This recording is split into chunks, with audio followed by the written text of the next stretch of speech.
Have you ever wondered why so many early stage marketing efforts just kind of fizzle out? You build something, you push it out there, but it never really catches fire? Well, it almost always comes down to getting the answer wrong to one huge fundamental question. So let's just cut right through all the noise. Forget the busy work, forget the stuff that feels like progress. What is the one single most important job of your go-to-market strategy right at the very beginning before you even think about hitting the gas? That's what we're going to dig into. Okay, so first things first, we need to talk about a very common and honestly an often fatal trap that so many early stage companies fall right into. I mean, this is the conventional wisdom, right? You build a go-to-market system, your whole plan for reaching customers, because you want to acquire those customers and grow your revenue. It seems obvious, it seems logical, and it's the core assumption that shapes pretty much every early effort. And so what happens? The systems that we build are all optimized for these things. The goal becomes about getting more leads, making the sales process more efficient, cranking up the raw output, and hey, automating as much as we possibly can to handle it all. These are the classic signs of a system that's built for scale.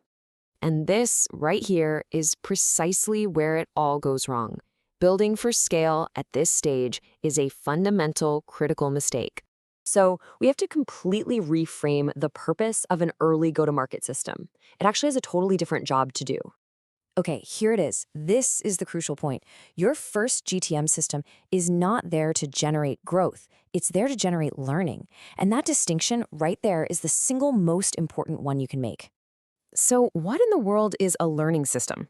Well, it's not about vanity metrics or some flashy dashboard. No, it's a system designed to do three simple things. Preserve the clear signal you're getting from the market, help you understand that signal way faster, and cut through all the random chaos that hides what's really working. Now, let's really make this clear. Let's put these two ideas side by side, learning versus scale. And when you see them compared directly like this, the difference is it's night and day. You can really see the massive difference here. A learning system is all about one thing: getting to clarity and real understanding. You're not chasing conversion rates. You're looking for signal quality. It's small by design, it's intensely manual, and the most important metric you have is your learning rate. How fast is your team figuring things out? A scale system, it's the complete opposite in every single way. So if the number one goal is to preserve that clean signal from the market, then it becomes absolutely critical to know what actions just completely destroy it. An early GTM system explicitly avoids these things. You don't scale aggressively, you don't automate broadly, you absolutely do not try to optimize your conversion funnels, and you certainly don't start expanding to a bunch of new channels.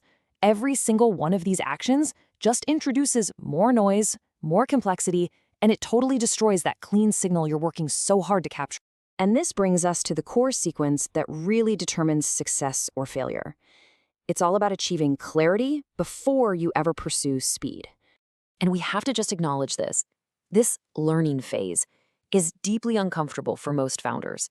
It feels totally counterintuitive, and it goes against that intense, constant pressure to grow at all costs. So why does it feel so wrong? Well, for starters, it looks slow from the outside. The work is incredibly manual. The whole system just seems kind of underpowered, especially when you compare it to the automated engines you see everywhere else. It's so easy to feel like you're falling behind. But this quote, this just captures the truth perfectly. Most startups don't fail because they didn't do enough. They fail because they optimized a process they didn't fundamentally understand. They scaled the wrong things. The reality is that slow, manual learning phase, that's the only place where true clarity is built. Skipping it doesn't make you faster. It just creates speed without direction. You're just burning cash and time while running at full speed in the completely wrong direction. So the question I really want to leave you with is this. Take a good, hard look at your current go-to-market efforts. Is the system you've built truly designed to accelerate learning and find repeatable patterns? Or have you maybe accidentally just built a system that's really good at managing noise?